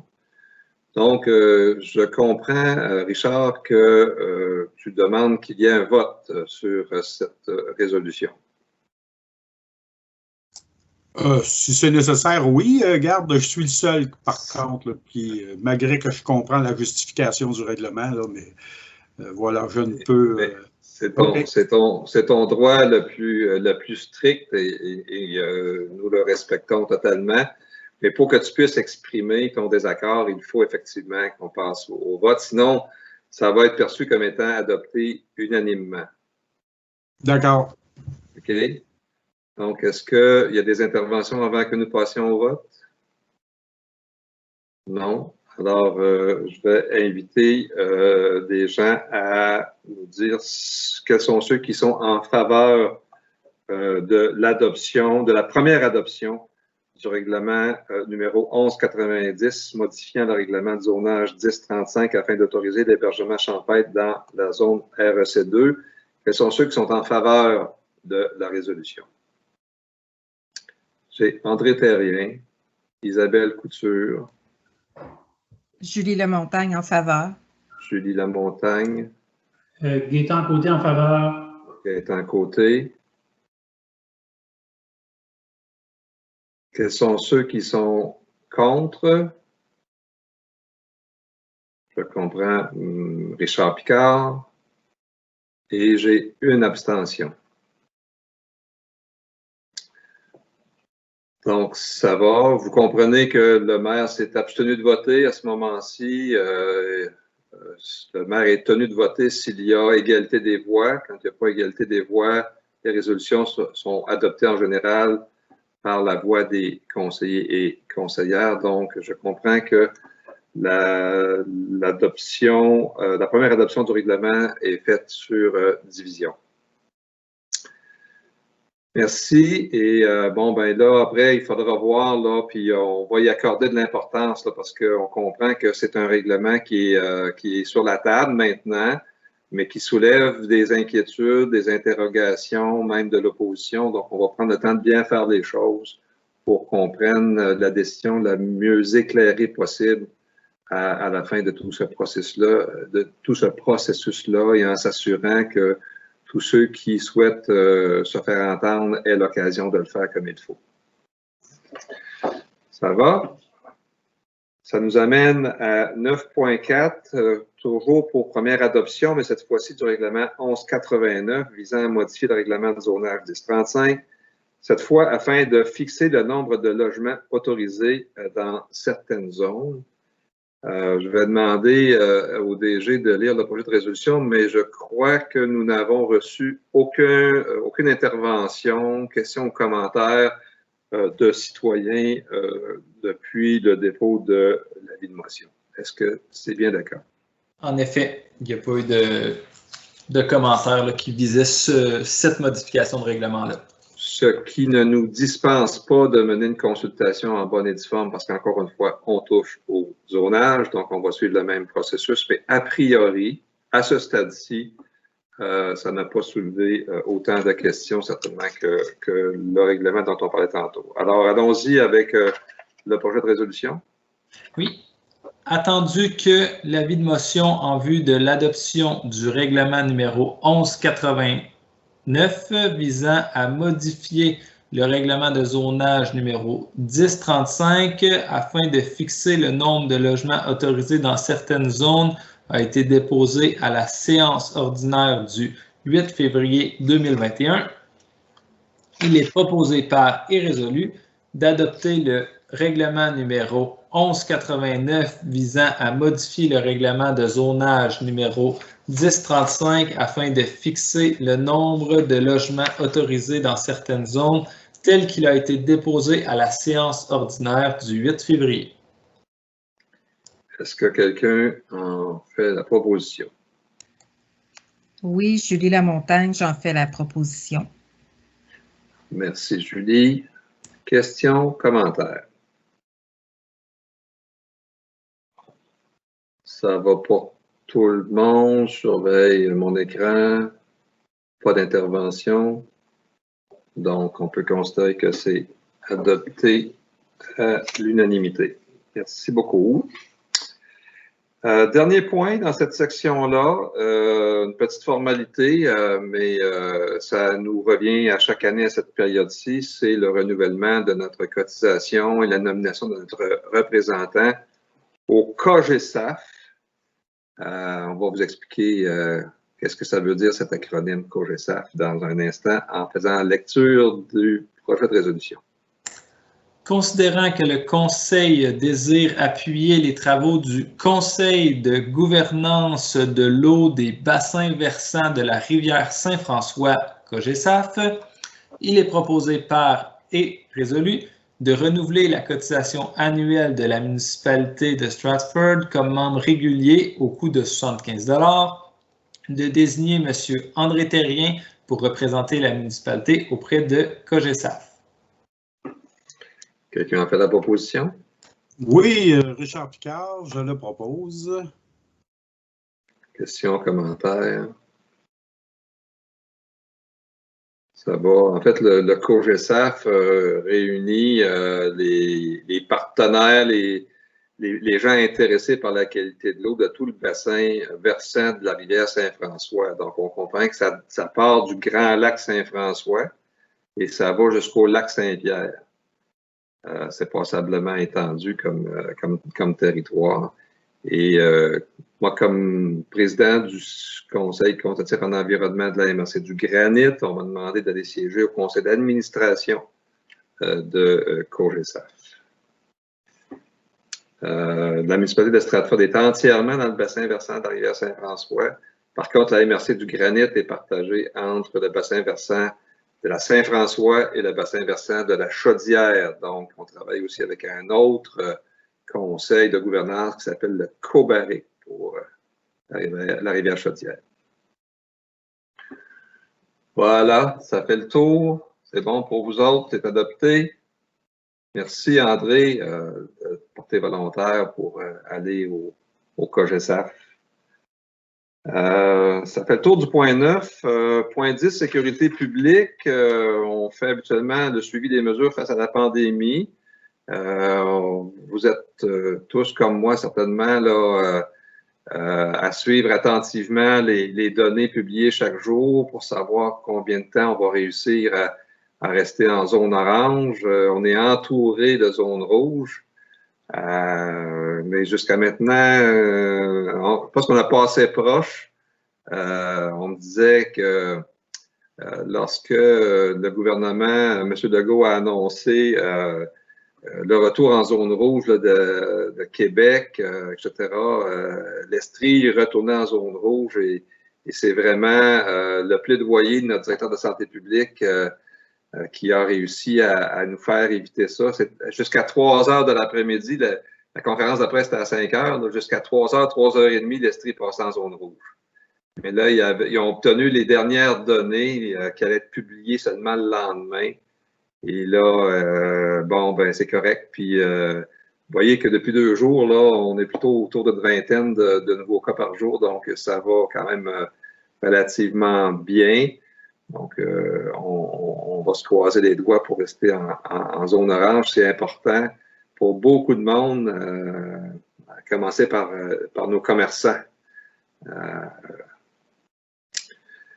Est-ce que, William, de ton côté, il y a quelque chose à ajouter? Simplement un rappel, là, les mesures au niveau du bureau, ils n'ont pas changé. Donc, le bureau est toujours fermé. Mais si vous avez besoin de nous rencontrer en personne, on vous invite à nous téléphoner pour prendre rendez-vous. Donc, ça nous permet là, de contrôler l'achalandage qui viennent au bureau. Là. On reste disponible, que ce soit par téléphone, par courriel ou en présence au besoin. C'est sûr qu'on favorise là, tout ce qu'on peut faire là, à distance là, pour la sécurité de tout le monde. On m'a dit, William, qu'il y a eu quand même des petits ajustements dans les consignes et que maintenant, lorsqu'on tient des rencontres en présence, il faut garder le masque en tout temps quand il y a plus qu'une personne dans la même salle. Oui, exactement. Là, pas simplement pour les rencontres, mais aussi pour le lieu de travail en général. Donc, à moins d'être dans un bureau fermé, la porte fermée, le masque est obligatoire en tout temps. Donc, ça, c'est des modifications là, pour le personnel, là, mais ça ne change rien pour le public qui vient nous voir, qui est toujours masqué là, à ce moment-là. Très bien.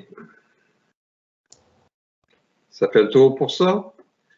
Il n'y avait rien d'inscrit aux affaires diverses. Est-ce qu'il y a des éléments de correspondance à ajouter? Est-ce qu'on a traité à la période de questions? Non? Non, tout a été traité. Ça nous amène à la deuxième période de questions. On comprend que ce n'est pas ajouté de questions depuis le début de la séance, à moins qu'il y ait eu des courriels qui soient apparus sur ton écran, William. Non.